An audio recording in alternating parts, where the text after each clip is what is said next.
साथियों, स्वागत है आपका self study classes with Sumit Jain YouTube channel में।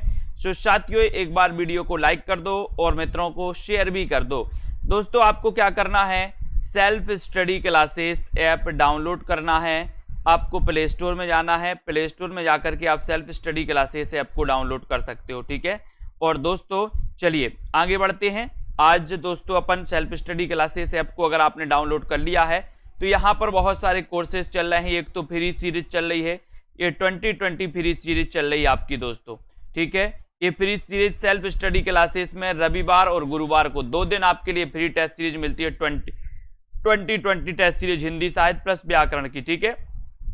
ये हिंदी साहित्य का एक ऐप लॉन्च किया गया दोस्तों, केवल हिंदी साहित्य के लिए, ठीक है। तो केवल हिंदी साहित्य के लिए इस ऐप से आप जुड़ सकते हैं और दोस्तों अपनी पढ़ाई कर सकते हैं। हिंदी साहित्य का प्ले स्टोर में जाकर या नीचे कमेंट बॉक्स में दोस्तों इसका आपको लिंक भी है, उस लिंक से आप इसको डाउनलोड कर सकते हो। साथ ही जूनियर सुपर टेट के लिए ये मॉडल पेपर लॉन्च किया गया हिंदी का दोस्तों। ये मॉडल पेपर है हिंदी साहित्य का, junior aided junior super TET के लिए 20 मॉडल पेपर हैं, 100 नंबर हिंदी के, और इसमें मात्र 300 रुपए का ये दोस्तों 20 मॉडल पेपर आपके लिए। इन मॉडल पेपर में महत्वपूर्ण प्रश्नों को संकलित किया गया, आप इनको पढ़ सकते हैं, प्रैक्टिस कर सकते हैं। और साथ ही हिंदी साहित्य का संपूर्ण कोर्स अगर आप पढ़ना चाहते हैं ट्रिक से, तो दोस्तों ये वाला आपको कोर्स ऐप में जाना है। हिंदी साहित्य का संपूर्ण कोर्स, इसमें आपके लिए ट्रिक से विस्तृत है ना, और इसमें टॉपिक वाइज टेस्ट। तो इसको अभी ऑफर चल रहा है, मात्र 1000 रुपए में इसको आप परचेस कर सकते हैं, ठीक है। तो बढ़िया ऑफर है सभी कोर्सेज में, पंजाब मास्टर कैडर वाले, एलटी ग्रेड वाले, टीजीटी पीजीटी जूनियर टेट वाले, जितने भी हमारे साथी इस कोर्स को दोस्तों परचेस कर सकते हैं, अपना दोस्तों अध्ययन कर सकते हैं, ठीक है। स्टार्ट करते हैं आज का ये सेशन। आपका पहला प्रश्न है, मैथिली शरण गुप्त ने अपना काव्य गुरु किसे माना। प्रश्न क्रमांक 55 का आपको राइट आंसर बताना है, तो जल्दी से बताइए। मैथिली शरण गुप्त ने अपना काव्य गुरु किससे माना है, सूरदास को, वल्लभाचार्य को, तुलसीदास को, या फिर महावीर प्रसाद द्विवेदी को। मैथिली शरण गुप्त ने अपना काव्य गुरु किससे माना है, ये आपका क्वेश्चन है। और तब आपका राइट आंसर क्या हो जाएगा, यहां पर सही बताइए। मैथिली शरण गुप्त ने अपना काव्य गुरु किसे माना है, तो आपने बताया कि सर महावीर प्रसाद द्विवेदी को। किसको माना, महावीर प्रसाद द्विवेदी को, ठीक है। Very good answer, D number आपका सही है। हरिऔध जी का रीति ग्रंथ कौन सा है, प्रश्न क्रमांक 56 में आपको चयन करना है। हरिऔध जी का रीति ग्रंथ बताना है। ये अयोध्या से उपाध्याय हरिऔध जो कि द्विवेदी युग के कवि हैं दोस्तों। हरिऔध जो है, इन्होंने प्रिय प्रवास एक महाकाव्य लिखा था, और ये प्रिय प्रवास जो लिखा गया ये खड़ी बोली में लिखा गया। और दोस्तों ऐसा एक खड़ी बोली का प्रथम महाकाव्य है। तो आपको पता है कि जब कोई खड़ी बोली का प्रथम महाकाव्य लिखेगा तो वो खड़ी बोली के प्रथम महाकवि भी कहलाएंगे। तो कभी क्वेश्चन अगर आपसे पूछा जाए कि खड़ी बोली के प्रथम महाकवि कौन है, तब आपका उत्तर बताना हरिऔध जी, ठीक है। खड़ी बोली का प्रथम महाकाव्य कौन है, प्रिय प्रवास। इनका रीति ग्रंथ आपसे पूछा गया, तो रीति ग्रंथ यानी कि रस कलश आपका 1 नंबर बिल्कुल सही है, ठीक है। Very good. प्रिय प्रवास में किस रस की प्रधानता है, प्रिय प्रवास। ये प्रिय प्रवास दोस्तों आपको पता है कि ये प्रिय प्रवास जो है खड़ी बोली का प्रथम महाकाव्य है। इसके रचनाकार हरिऔध जी हैं, लेकिन आपको यहां पर बताना है ये किस रस की इसमें प्रधानता है, वीर रस की, श्रृंगार रस की, वीर और श्रृंगार, श्रृंगार और करुण की। तो 57 का आंसर बताना है, 57 का आंसर बताना है। और किस रस की प्रधानता है, तब बहुत सारे लोगों ने बताया कि सर ये जो प्रिय प्रवास है इसमें श्रृंगार और करुण रस की क्या है, प्रधानता है। डी नंबर आपका बिल्कुल सही, वेरी गुड।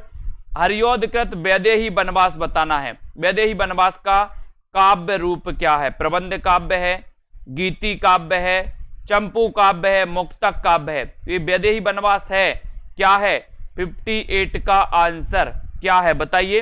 वैदेही वनवास क्या है, 58 का उत्तर बताना है। और 58 में आपका सही आंसर हो जाएगा, क्या हो जाएगा, वो हो जाएगा कि सर ये जो वैदेही वनवास है ये क्या है, प्रबंध काव्य है। यानी कि आपका उत्तर 1 नंबर बिल्कुल सही हो जाएगा। अब किसी को अगर पता है कि वैदेही वनवास में कितने सर्ग हैं, प्रिय प्रवास में कितने सर्ग हैं, दोनों बताइए। प्रिय प्रवास में कितने सर्ग हैं और वैदेही वनवास में कितने सर्ग हैं? जल्दी से आपको चयन करना है। साथ ही अगला क्वेश्चन है कि मैथिली शरण गुप्त की प्रथम रचना कौन सी है? प्रथम रचना आपको बताना है भारत भारती, रंग में भंग, साकेत या फिर यशोधरा। मैथिली शरण गुप्त की प्रथम रचना कौन सी है? 59 का आंसर आपको चयन करना है और सीधा आंसर जा रहा है प्रथम रचना पूछा गया है यहां पर, तो विकल्प अनुसार आपको उत्तर लगाना है ना। तो विकल्प अनुसार जो आपका उत्तर हो जाएगा, इनकी रचना रंग में भंग। कई विद्वानों ने रंग में भंग के लिए प्रथम माना है दोस्तों, ठीक है। तो यहां पर आपका बी नंबर जो है वो बिल्कुल सही है, रंग में भंग। Very good answer. Maithili Sharan Gupt को राष्ट्र कवि की उपाधि किसने दी? मैथिली शरण गुप्त को राष्ट्र कवि की उपाधि किसने दी? ये क्वेश्चन आपसे पूछा गया है, तो बताइए मैथिली शरण गुप्त को राष्ट्र कवि की उपाधि किसने दी? बताएं। हिंदी साहित्य सम्मेलन द्वारा, नागरी प्रचारणी सभा के द्वारा, महात्मा गांधी जी के द्वारा या केंद्रीय हिंदी निदेशालय के द्वारा? तो राष्ट्र कवि की उपाधि किसने दी? तब आपका उत्तर हो जाएगा महात्मा गांधी ने, यानी आपका सी नंबर जो है वो बिल्कुल सही है। द्विवेदी युग के किस कवि को राज्यसभा का सदस्य नियुक्त किया गया? किस कवि को राज्यसभा का सदस्य नियुक्त किया गया? महावीर प्रसाद द्विवेदी, अयोध्या सिंह उपाध्याय हरिऔध, श्रीधर पाठक या फिर मैथिली शरण गुप्त को? द्विवेदी युग के किस कवि को राज्यसभा का सदस्य नियुक्त किया गया? प्रश्न क्रमांक 61 का आंसर बताना है और 61 में आपका राइट आंसर चला जाएगा।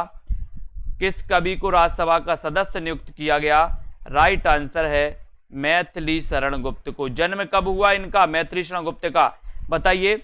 और मैथिली शरण गुप्त की लोकप्रियता का मूल आधार ग्रंथ कौन सा है? प्रश्न क्रमांक 62 में सभी लोग एक बार लाइक कर दो, अपने मित्रों तक शेयर कर दो साथियों, है ना।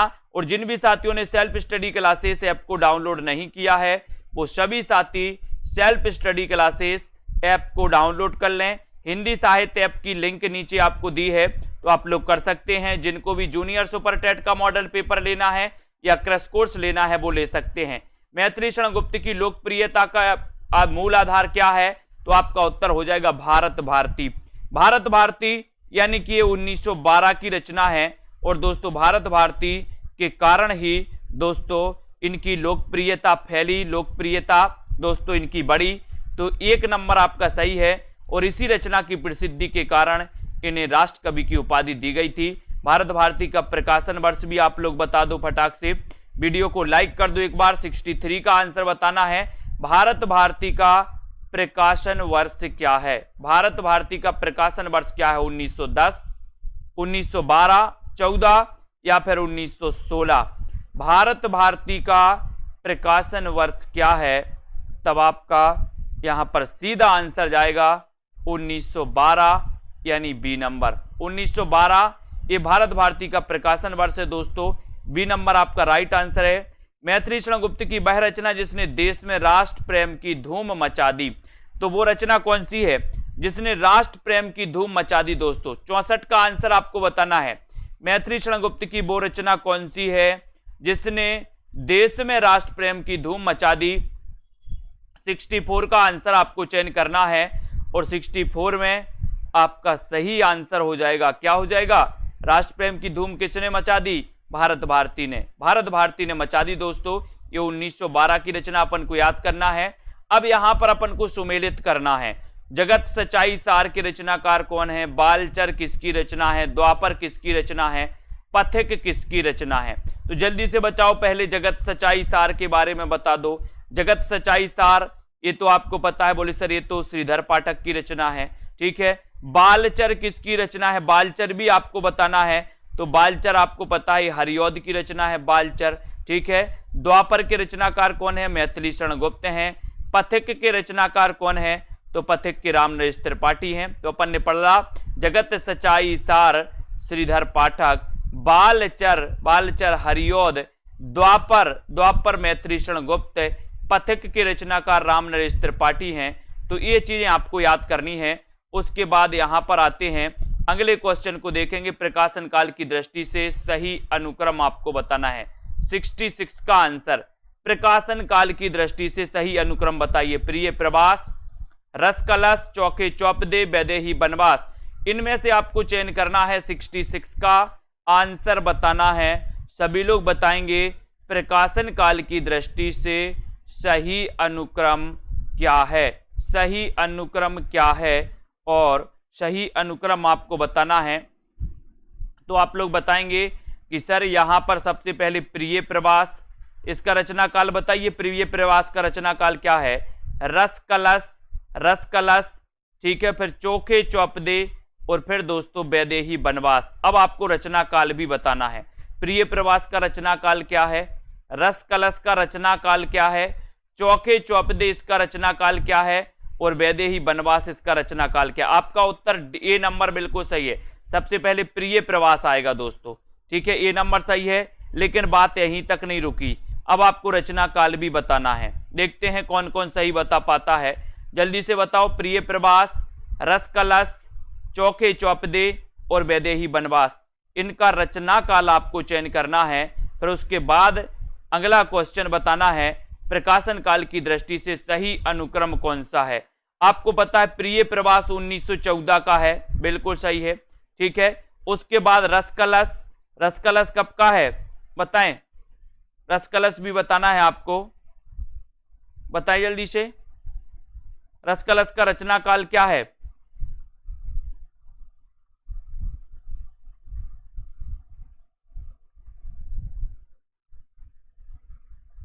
और आपका उत्तर यहां पर हो जाएगा 67 का आंसर। 67 का आंसर बताना है प्रकाशन काल की दृष्टि से सही अनुक्रम कौन सा है। तो यहां पर भी आपका राइट आंसर है ए नंबर। ए नंबर यानी कि साकेत, झंकार, पंचवटी, भारत भारती, ये नंबर सही है क्या? नहीं है, बोले सर बी नंबर सही है इसका। भारत भारती, पंचवटी, झंकार और फिर साकेत, है ना। तो ये बी नंबर इसका सही हो जाएगा, ठीक है। बी नंबर आपका राइट आंसर है 67 का।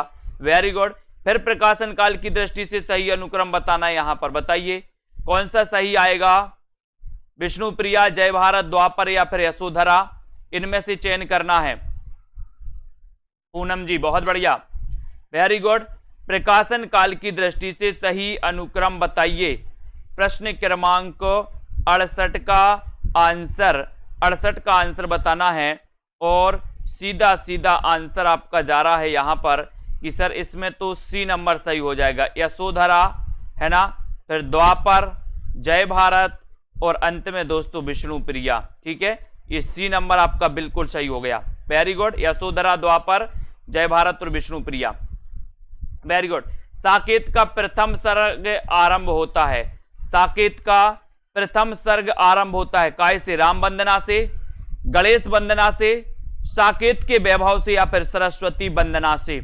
साकेत का प्रथम सर्ग आरंभ होता है किससे होता है बताइए। 69 का आंसर।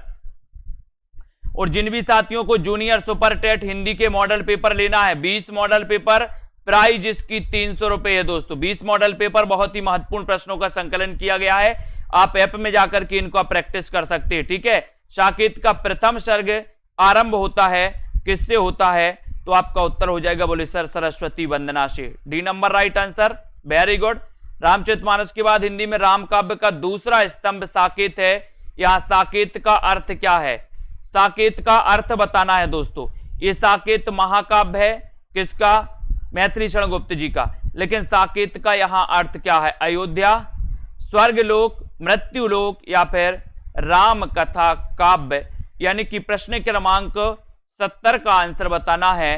रामचरितमानस के बाद हिंदी में राम काव्य का दूसरा जो स्तंभ है वो साकेत है, और साकेत का अर्थ है अयोध्या।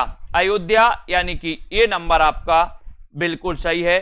साकेत प्रबंध काव्य में कितने सर्ग हैं? 71 का आंसर आपको चयन करना है।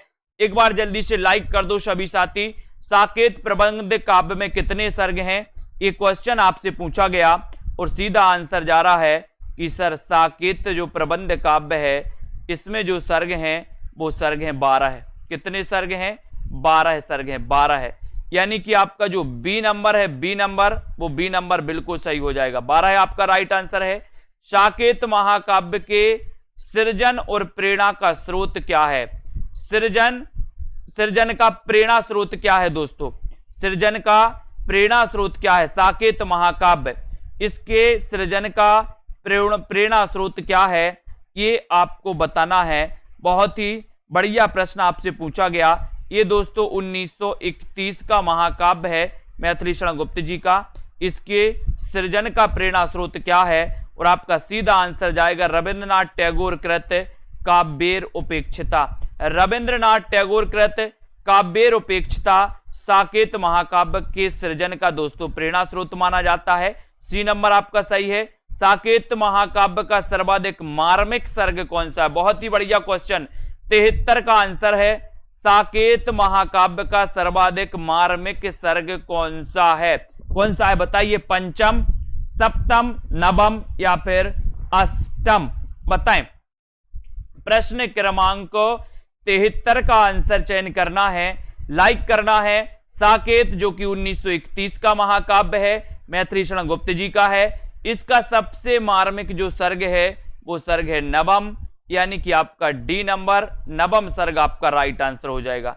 ठीक है, बहुत बढ़िया। मैथिली शरण गुप्त की कौन सी कृति प्रकाशन क्रम में पहले आती है दोस्तों? कौन सी कृति पहले आती है? जयद्रथ वध, पंचवटी, भारत भारती या फिर बिकट भट्ट? प्रश्न क्रमांक 74 का आंसर बताना है। मैथिली शरण गुप्त की कौन सी कृति प्रकाशन क्रम में पहले आती है, ये आपको 74 में बताना है। और देखते हैं कौन कौन सही बता रहा है।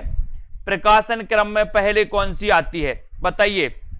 जयद्रथ वध, पंचवटी, भारत भारती या फिर बिकट भट्ट? कौन कौन सही उत्तर बताएगा? और ऐसे कितने साथी हैं जिन्होंने हिंदी साहित्य वाला न्यू ऐप दोस्तों डाउनलोड नहीं किया? न्यू ऐप भी आप लोग डाउनलोड कर लें, जहां पर आपका यहां पर जयद्रथ वध बिल्कुल सही हो जाएगा। 74 का आंसर आपका जयद्रथ वध, ये दोस्तों प्रकाशन क्रम में पहले आती है ये रचना। ठीक है, 1 नंबर आपका बिल्कुल सही लगा है आप लोगों ने, वेरी गुड। अगला क्वेश्चन, मैथिली शरण गुप्त की वह रचना जिसमें राष्ट्र की बलिवेदी पर अपने प्राणों का उत्सर्ग करने वाले युवक का चरित्र चित्रण हुआ है, तो बताइए कौन सी है वह रचना जिसमें राष्ट्र की बलिवेदी पर अपने प्राणों का उत्सर्ग करने वाले युवक का चरित्र चित्रण हुआ है? 75 का आंसर। और 75 में वो रचना इनकी कौन सी है? अब यहां पर भाई प्राणों का हुआ है तो प्राणों में आप समझ लेना जयद्रथ वध, जयद्रथ वध है ना। यहां पर भी वध किया गया, तो ये नंबर आपका बिल्कुल सही हो जाएगा। ये नंबर जिन्होंने लगाया उनका आंसर बिल्कुल सही है, बहुत बढ़िया आंसर, वेरी गुड। अगले क्वेश्चन की ओर बढ़ेंगे, है ना। चैतन्य महाप्रभु की वियुक्ता पत्नी के त्याग, तप और उसकी मनोदशा का उल्लेख किस ग्रंथ में मिलता है? किस ग्रंथ में मिलता है? विष्णुप्रिया, सुलोचना, हिडिंबा या फिर सैरंध्री? चैतन्य महाप्रभु की वियुक्ता पत्नी के त्याग, तप और उसकी मनोदशा का उल्लेख किस ग्रंथ में मिलता है? प्रश्न क्रमांक आपका 76 है। और 76 में बहुत अच्छा क्वेश्चन पूछा गया दोस्तों ये, है ना। आपने चैतन्य महाप्रभु को सुना होगा, जो कि गौड़ीय संप्रदाय के क्या माने जाते हैं? प्रवर्तक माने जाते हैं, चैतन्य संप्रदाय के प्रवर्तक माने जाते हैं। तो ये चैतन्य महाप्रभु की वियुक्ता पत्नी के त्याग, तप और उसकी मनोदशा का उल्लेख किस ग्रंथ में मिलता है? तो ये ग्रंथ है विष्णुप्रिया। और ये क्वेश्चन आता है कि विष्णुप्रिया ये ग्रंथ किसका है? तो ये विष्णुप्रिया ग्रंथ के रचनाकार कौन है? तब आपका उत्तर हो जाएगा दोस्तों, कौन है? मैथिली शरण गुप्त। ब्रह्मणी नारी की मार्मिक व्यथा का चित्रण किस ग्रंथ में हुआ है? किस ग्रंथ में हुआ है? ब्रह्मणी नारी की मार्मिक व्यथा का चित्रण किस ग्रंथ में हुआ है? क्वेश्चन बहुत ही अच्छा पूछा गया। आपको लाइक करना है, मित्रों को शेयर करना है और इसी प्रकार से बने रहना है दोस्तों। जल्दी से बताइए, ब्रह्मणी नारी की व्यथा का जो मार्मिक चित्रण किया गया है वो किस ग्रंथ में किया गया है? एक अच्छा क्वेश्चन आपसे पूछा गया। और 77 में आपका बिल्कुल सही आंसर हो गया कि सर साकेत में भी किया गया। यशोधरा में भी मिलता है, विष्णु प्रिया में भी किया गया, तब आपका उत्तर चला जाता है डी नंबर, यानी कि उपर्युक्त सभी में। ठीक है, वेरी गुड। कौन सी रचना मैथिली शरण गुप्त द्वारा रचित नहीं है?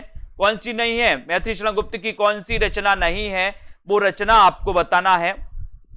बताइए। द्वापर, ये तो मैथिली शरण गुप्त की है। यशोधरा, ये भी गुप्त जी की है। गुरुकुल भी गुप्त जी की है। तो कौन सी नहीं है? कौन सी रचना मैथिली शरण गुप्त द्वारा रचित नहीं है? तब आपका उत्तर चला जाएगा कि सर द्वापर है, यशोधरा है, गुरुकुल भी है, लेकिन पथिक नहीं है। ये पथिक तो राम नरेश त्रिपाठी की है। ठीक है, तो आपका सी नंबर बिल्कुल सही हो जाएगा। यहां पर मैथिली शरण गुप्त की अतुकांत रचना, एक कई बार पूछा गया, मैथिली शरण गुप्त की अतुकांत रचना कौन सी है? द्वापर, विष्णु प्रिया, मेघनाथ वध या फिर यशोधरा? मैथिली शरण गुप्त की अतुकांत रचना कौन सी है? अतुकांत रचना कौन सी है? 79 में आपको चयन करना है, और 79 में ये पूरी की पूरी रचनाएं दोस्तों मैथिली शरण गुप्त की हैं। अब इसमें अतुकांत रचना बतानी है, ये क्वेश्चन पूछा गया है पहले, तब आपका उत्तर है मेघनाथ वध। मेघनाथ वध जो है दोस्तों, ये अतुकांत रचना पूछी जाती। डी नंबर बिल्कुल सही। बौद्धकालीन संस्कृति को उद्घाटित करने वाला काव्य ग्रंथ कौन सा है? बताएं। बौद्धकालीन संस्कृति को उद्घाटित करने वाला काव्य ग्रंथ कौन सा है? अनग, बिकट भट्ट, है ना, वृत्तसंहार या फिर झनकार? कौन सा ग्रंथ है जो बौद्धकालीन संस्कृति को उद्घाटित करने वाला है? प्रश्न क्रमांक 80 में, और बहुत ही अच्छा क्वेश्चन पूछा गया, और आपका उत्तर है अनग। अनग यानी कि आपका जो ए नंबर है दोस्तों, ये ए नंबर बिल्कुल सही हो जाएगा। ठीक है, ये बौद्धकालीन संस्कृति को उद्घाटित करने वाला काव्य ग्रंथ है। जोधपुर के एक राजपूत सरदार की 3 पीढ़ियों तक चलने वाली गाथा का वर्णन किस ग्रंथ में है? बहुत अच्छा क्वेश्चन पूछा गया आपसे। जोधपुर के एक राजपूत सरदार की 3 पीढ़ियों तक चलने वाली गाथा का वर्णन किस काव्य ग्रंथ में है? किस काव्य ग्रंथ में? प्रश्न क्रमांक 81 का किस काव्य ग्रंथ में है? और 81 में सीधा सीधा आपका राइट आंसर जा रहा है कि सर जोधपुर के एक, ये क्वेश्चन बहुत ही आईएमपी है। जोधपुर के एक राजपूत सरदार की 3 पीढ़ियों तक चलने वाली गाथा का वर्णन किस काव्य ग्रंथ में है? तब उत्तर जाएगा बिकट भट्ट में। किसमें? बिकट भट्ट। और इसके रचनाकार कौन है? मैथिली शरण गुप्त। बिकट बोले मैथी में बिकट गिरा, मैथी में बिकट गिरा। ठीक है, साकेत के किस सर्ग में उर्मिला लक्ष्मण मिलन वर्णित है? बहुत बढ़िया, ये साकेत महाकाव्य है, 1931 का है दोस्तों। 12 सर्ग इसमें है साकेत में।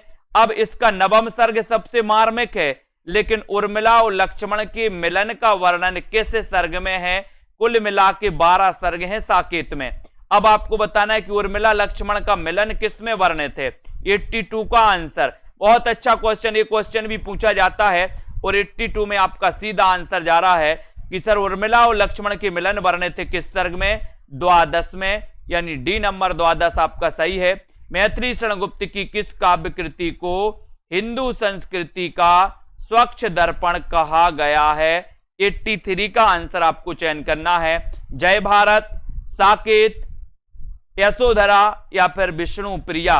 मैथिली शरण गुप्त की किस काव्य कृति को हिंदू संस्कृति का स्वच्छ दर्पण कहा गया? बहुत ही बढ़िया क्वेश्चन आपसे पूछा गया, और यहां पर आपका सीधा आंसर जा रहा है 83 का। 83 में आपको चयन करना है, और आपका उत्तर है कि सर स्वच्छ दर्पण कहा गया जय भारत को। किसको कहा गया? जय भारत। अब जय भारत के बारे में बताना, ये खंड काव्य है कि महाकाव्य है? बताइए। इसका रचना काल भी आपको बताना है जय भारत का। ये हिंदू संस्कृति का स्वच्छ दर्पण कहा गया इसको जय भारत। इसका रचना काल, इसका दोस्तों आपको बताना कि ये खंड काव्य है या महाकाव्य है। माइकल मधुसूदन दत्त की कृतियों का अनुवाद मैथिली शरण गुप्त ने किस उपनाम से किया है? प्रश्न क्रमांक 84। लाइक कर दो सभी साथी। माइकल मधुसूदन दत्त की कृतियों का अनुवाद मैथिली शरण गुप्त ने किस उपनाम से किया है? ये क्वेश्चन 84 का आपसे पूछा गया। लाइक करके शेयर कर दो, और आपको चयन करना है, और सीधा सीधा आंसर जा रहा है कि सर माइकल मधुसूदन दत्त की कृतियों का जो अनुवाद किया है मैथिली शरण गुप्त ने, वो किया है किस नाम से? मधुप उपनाम से किया है। और आपका उत्तर मधुप बिल्कुल सही हो जाएगा। फिर एक क्वेश्चन आपका आता है कि मधुप किसका उपनाम है? तो मधुप उपनाम है किसका? मैथिली शरण गुप्त का। मैथिली शरण गुप्त का क्या उपनाम? मधुप, और दद्दा भी बोलते थे इन्हें, ठीक है, इनको याद रखोगे। त्रिशूल किसका उपनाम है? त्रिशूल 85, बहुत अच्छा क्वेश्चन। त्रिशूल उपनाम किसका है? बताइए। नाथूराम शर्मा शंकर का, सियाराम शरण गुप्त का, गया प्रसाद शुक्ल स्नेही, या फिर राय देवी प्रसाद पूर्ण का? 85 में आपको चयन करना है। और एक बार जल्दी से लाइक जरूर कर देना है। और त्रिशूल किसका उपनाम है, एक क्वेश्चन आपसे पूछा गया और आपका सीधा सीधा आंसर चला गया कि सर 85 में अगर आप पूछ रहे हो तो आपका उत्तर है गया प्रसाद शुक्ल स्नेही। इनका उपनाम है दोस्तों क्या? त्रिशूल। इनका उपनाम क्या है? त्रिशूल, यानी कि आपका सी नंबर बिल्कुल सही है। Very good. जकी उपनाम से उर्दू में काव्य रचना करने वाले कवि कौन हैं? जकी उपनाम। अब देखना यहां पर उपनाम आपको पता चल गया। मधुप दोस्तों मैथिली शरण गुप्त का उपनाम है। त्रिशूल गया प्रसाद शुक्ल स्नेही का उपनाम है। जकी उपनाम से उर्दू में काव्य रचना करने वाले कवि कौन हैं? ये प्रश्न क्रमांक 86 में आपको चयन करना है। और 86 में आपका सही आंसर जो हो जाएगा, जकी उपनाम से उर्दू में काव्य रचना करने वाले कवि का नाम क्या है? उत्तर चला जाएगा जगन्नाथ दास रत्नाकर, यानी आपका जो डी नंबर है, डी नंबर ये बिल्कुल सही है। D number right answer. भक्ति काल और रीति काल का समन्वयक कवि किसे कहा जाता है? 87। भक्ति काल और रीति काल का समन्वयक कवि किसे कहा जाता है?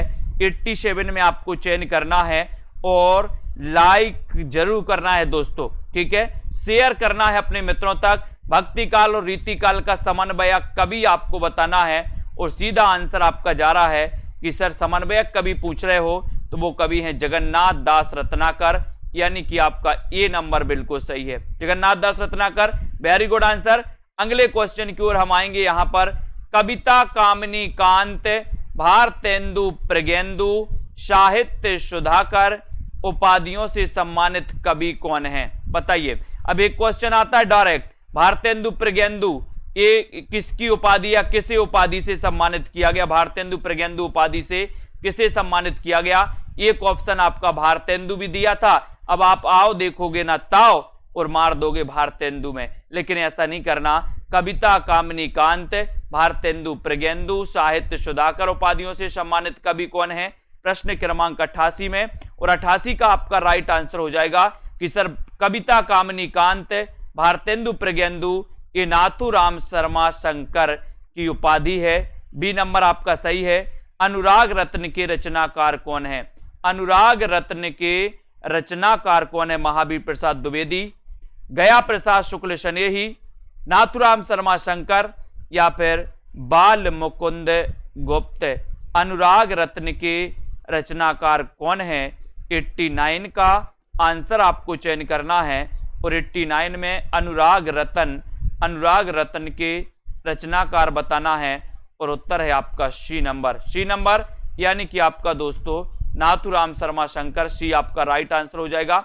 राय देवी प्रसाद पूर्ण की वह कृति जो कुंडलियां छंद में है, वह कृति कौन सी है? राय देवी प्रसाद पूर्ण की वह कृति कौन सी है जो कुंडलियां छंद में है? बसंत वियोग, मृत्युंजय, राम रावण विरोध, या फिर स्वदेश कुंडल? बताएं। प्रश्न क्रमांक 90 में लाइक जरूर कर दो। और एक बार राय देवी प्रसाद पूर्ण की वह कृति बताना जो कुंडलियां छंद में है 90 में। और 90 का आंसर जा रहा है कि सर वह कृति है इनकी स्वदेश कुंडल। कौन सी है? स्वदेश कुंडल, यानी डी नंबर आपका बिल्कुल सही है, D number right answer. Very good. Karuna Kadambini, Karuna Kadambini के रचनाकार कौन है? बताइए। करुणा कादंबिनी के रचनाकार कौन है? और 91 का आंसर बताना है। 91 में करुणा कादंबिनी के रचनाकार कौन है ये आपको बताना है। और 91 में आपका करुणा कादंबिनी, और करुणा कादंबिनी जो है आपने बताया है, बहुत बढ़िया।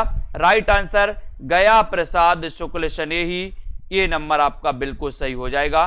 ठीक है, राम नरेश त्रिपाठी की फुटकर कविताओं का संग्रह है तो कौन सा है? राम नरेश त्रिपाठी की फुटकर कविताओं का संग्रह कौन सा है? पथिक, मिलन, मानसी या फिर स्वप्न 92 में। और राम नरेश त्रिपाठी की फुटकर कविताओं का जो संग्रह है 92 का आंसर है आपका मानसी। मानसी यानी कि आपका जो बी नंबर है वो बी नंबर बिल्कुल सही है। बी नंबर आपका राइट आंसर है। ठीक है, वेरी गुड। प्रकाशन काल की दृष्टि से सही अनुक्रम बताइए। सही अनुक्रम आपको बताना है 93 का आंसर, और 93 में बताइए। ये राम नरेश त्रिपाठी जी की दोस्तों रचनाएं हैं और इनका सही अनुक्रम आपको बताना है। सही अनुक्रम बताइए मोहित जी, प्रकाशन काल की दृष्टि से सही अनुक्रम कौन सा है? और 93 में आपका उत्तर जो हो जाएगा कि सर ये जो प्रकाशन काल की दृष्टि से है तो वो सी नंबर सही है। मिलन, पथिक, मानसी और स्वप्न अपन ने देखा था, यही है कि नहीं है? मिलन के पथ में मानसी का स्वप्न। ठीक है, मिलन के पथ में मानसी का स्वप्न, तो मिलन के पथ में मानसी का स्वप्न, ये आपका सी नंबर सही हो जाएगा। ठीक है, बहुत बढ़िया। अब राम नरेश त्रिपाठी कृत खंड काव्यों की संख्या कितनी है? बहुत बढ़िया क्वेश्चन। खंड काव्य इनके कितने हैं? 94 का आंसर। कितने खंड काव्य हैं त्रिपाठी जी के? राम नरेश त्रिपाठी जी के खंड काव्य कौन से हैं ये आपको बताना है। 1, 2, 4 या फिर 3। कौन कौन से खंड काव्य हैं और कौन सा खंड काव्य नहीं है ये भी आपको बताना है। तो राम नरेश त्रिपाठी कृत खंड काव्यों की जो संख्या है वो संख्या है 3। अब इन 4 में से बताओ कौन सा खंड काव्य नहीं है। इन 4 में से आपको बताना कौन सा खंड काव्य नहीं है राम नरेश त्रिपाठी का।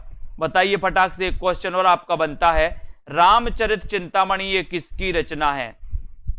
रामचरित चिंतामणि ये किसकी रचना है? 95 का आंसर बताना है, और 95 में आपका आंसर जा रहा है रामचरित चिंतामणि ये किसकी रचना मानी जाती है, और सीधा आंसर आपका चला गया विकल्प नंबर डी यानी रामचरित उपाध्याय। रामचरित उपाध्याय यानी कि डी आपका बिल्कुल सही है। ठीक है, रामचरित चिंतामणि किसकी रचना है? ये रामचरित उपाध्याय की रचना है। डी नंबर आपका बिल्कुल सही है। वेरी गुड, बहुत बढ़िया। मानसी खंड काव्य नहीं है, बहुत बढ़िया। अगला क्वेश्चन देखो, सरगो नरक ठिकाना नाही, ये आपको बताना है कि ये पंक्ति किसकी है। बताइए। सरगो नरक ठिकाना नाही ये बताना है आपको, महावीर प्रसाद द्विवेदी की है, भारतेंदु हरिश्चंद्र, नाथुराम शर्मा शंकर या फिर प्रताप नारायण मिश्र। सरगो नरक ठिकाना नाही 96 का आंसर बताना है, और 96 में आपका उत्तर चला जा रहा है ए नंबर यानी महावीर प्रसाद द्विवेदी जी की ये पंक्ति है। 1 नंबर आपका बिल्कुल सही है। ठीक है, वेरी गुड। मानस भवन में आर्जन जिनकी उतारें आरती, भगवान भारत वर्ष में गूंजे हमारी भारती। बताएं प्रश्न क्रमांक 97 में आपको बताना है। यहाँ पर भारती आया है तो आप लोग समझ गए होंगे शायद। मानस भवन में आर्जन जिनकी उतारें आरती, भगवान भारत वर्ष में गूंजे हमारी भारती। और वास्तव में ये भारत भारती पूरे भारतवर्ष में प्रसिद्ध हो गई थी, है ना। तो ये भारत भारती दोस्तों इससे पंक्ति ये ली गई है। 1912 की ये भारत भारती इतनी प्रसिद्ध हुई कि मैथिली शरण गुप्त को राष्ट्र कवि की उपाधि दे डाली दोस्तों महात्मा गांधी ने। युग युग तक चलती रहे कठोर कहानी, रघुकुल में थी एक अभागिन रानी। बताइए ये दोस्तों ये बताना है कौन सी थी। प्रश्न क्रमांक 98 में युग युग तक चलती रहे कठोर कहानी, रघुकुल में थी एक अभागिन रानी। तो कौन सी थी? कैकई। सी नंबर आपका सही है। वेरी गुड आंसर, बहुत बढ़िया। अगले क्वेश्चन की ओर बढ़ेंगे। मुझे फूल मत मारो, मुझे फूल मत मारो। प्रश्न क्रमांक 99 में तो क्या मार दो? मैंने बताया था मुझे फूल मत मारो, बोले चाहे मैथी मार दो, मैथी। मुझे फूल मत मारो चाहे मैथी मार लो, मैथी। तो मैथी से क्या हो जाएगा, मैथिली शरण गुप्त, यानी डी नंबर आपका सही है 99 का, मैथिली शरण गुप्त हो जाएगा। अधिकार खोकर बैठना है महादुष्कर्म है, ये बताओ 100 में, मैथिली शरण गुप्त, जयशंकर प्रसाद, श्याम नारायण पांडे, रामधारी सिंह दिनकर। अधिकार खोकर बैठना यह महादुष्कर्म है, ये पंक्ति किसकी है, ये पंक्ति पूछी गई है दोस्तों, ये पंक्ति किसकी है, अधिकार खोकर बैठना ये महादुष्कर्म है। प्रश्न क्रमांक 100 में आपको बताना है और 100 में आपका उत्तर है कि सर ये जो पंक्ति है ये मैथिली शरण गुप्त की है, ये जो कथन है ये मैथिली शरण गुप्त का है, ये नंबर आपका सही है।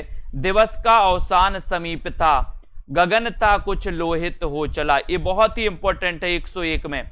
बताइए, ये आपको बताना है दोस्तों कि दिवस का अवसान समीप था, गगन था कुछ लोहित हो चला, ये पंक्ति कहां से ली गई और ये पंक्ति के रचनाकार कौन है, ये भी आपको चयन करना प्रश्न क्रमांक 101 में। और ये पंक्ति ली गई है दोस्तों कहां से, प्रिय प्रवास यानी कि हिंदी के प्रथम, हिंदी खड़ी बोली के प्रथम महाकाव्य प्रिय प्रवास से ली गई और इसके रचनाकार कौन है, हरिऔध जी, हरिऔध जी हैं, बी नंबर आपका सही है। ज्ञान राशि के संचित कोश का नाम साहित्य है, ये किसने कहा, प्रश्न क्रमांक 102, ज्ञान राशि के संचित कोश का नाम साहित्य है, ये किसने कहा। 102 का आंसर आपको चयन करना है, लाइक करना है, अपने मित्रों तक शेयर जरूर करते रहिए दोस्तों, है ना। और जिन भी साथियों ने self study classes app download नहीं किया वो self study classes app download कर लें। और यहां पर ज्ञान राशि के संचित कोश का नाम साहित्य है, ये पूछा गया, तो ये पंक्ति है आचार्य महावीर प्रसाद द्विवेदी की, ठीक है। सी नंबर बिल्कुल सही, बहुत बढ़िया। बड़ी धूम से टेसू आए, लड़की लाड़ी साथ लगाए, होगा दिल्ली में दरबार, सुनकर चौंक पड़ा संसार। पंक्ति बताइए किसकी है, किसकी पंक्ति है, बताएं। बड़ी धूम से टेसू आए, लड़के लाड़ी साथ लगाए, होगा दिल्ली में दरबार, सुनकर चौंक पड़ा संसार। 103 का आंसर सभी लोगों को बताना है, लाइक करना है, अपने मित्रों तक शेयर करना है। और 103 में आपका उत्तर जा रहा है कि सर 103, बड़ी धूम से टेसू आए, लड़के लाड़ी साथ लगाए, होगा दिल्ली में दरबार, सुनकर चौंक पड़ा संसार। 103 का आंसर राइट आंसर है बाल मुकुंद गुप्त, डी नंबर आपका सही है, ठीक है, डी नंबर, वेरी गुड। सारे देव वृंद से खिंचकर देवराज के नयन हजार, कामदेव पर बड़े चाव से आकर पड़े एक ही बार। बताओ प्रश्न क्रमांक 104 में क्या हो जाएगा आपका राइट आंसर, ठीक है। ये सारे देव वृंद से खिंचकर देवराज के नयन हजार, कामदेव पर पड़े चाव से आकर पड़े एक ही बार।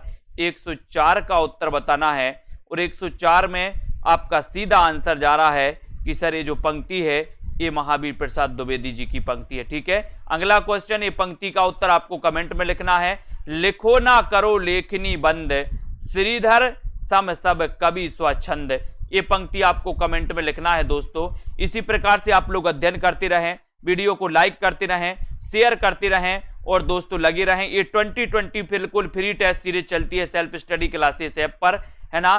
सप्ताह में ये 2 दिन रविवार और गुरुवार को चलती है दोस्तों। तो इस टेस्ट सीरीज से आप जुड़ सकते हैं हमेशा के लिए, बिल्कुल फ्री है। ये हिंदी साहित्य का न्यू ऐप लॉन्च किया है जिसकी लिंक नीचे दी है, आप डाउनलोड कर सकते हो दोस्तों इसको। ये सेल्फ स्टडी क्लासेस ऐप है, प्ले स्टोर में जाकर के सेल्फ स्टडी क्लासेस से जुड़ सकते हो। ये जूनियर सुपर टेट का दोस्तों model paper 20 model paper, Hindi के 20 मॉडल पेपर लॉन्च किए गए।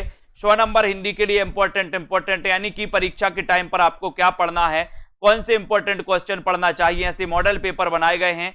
इस मॉडल पेपर का चार्ज रखा गया है मात्र 320 मॉडल पेपर, ठीक है। और जो भी साथी आगे के लिए पढ़ना चाहते, बिल्कुल ट्रिक से पढ़ना चाहते हैं, टोटल ट्रिक से पढ़ना चाहते दोस्तों हिंदी साहित्य का, तो संपूर्ण कोर्स में एडमिशन अभी ले सकते। बढ़िया ऑफर है, 1000 में मात्र 1 साल की वैलिडिटी के साथ आप किसी भी एग्जाम की तैयारी कर रहे हैं, चाहे मास्टर कैडर की कर रहे हैं, पीजीटी टीजीटी की कर रहे हैं, या आगे आने वाले हिंदी साहित्य जहां भी आपका दोस्तों एग्जाम की तैयारी करेंगे उसके लिए एक कोर्स लॉन्च किया गया है। तो आप सभी साथी इस ट्रिक्स वाले कोर्स में एडमिशन ले सकते, जहां पर लाइव क्लास है, रिकॉर्डेड कोर्स है ना, और दोस्तों टॉपिक वाइज टेस्ट, बहुत सारी चीजें यहां पर आपको मिलती हैं। तो सभी साथियों के लिए धन्यवाद। इसी प्रकार से आपको जुड़े रहना है। उदय यादव जी, आशा जी, पिंकी जी, रत्ना जी, अन्नू जी, जसवंत जी, संजय पाठक जी, रेखा जी, दारसू जी, गीता जी, कल्पना जी, सौरभ, संध्या जी, आकाश जी, शाम पंडित जी, सभी साथियों को धन्यवाद। ठीक है, जुड़े रहें, लाइक करें।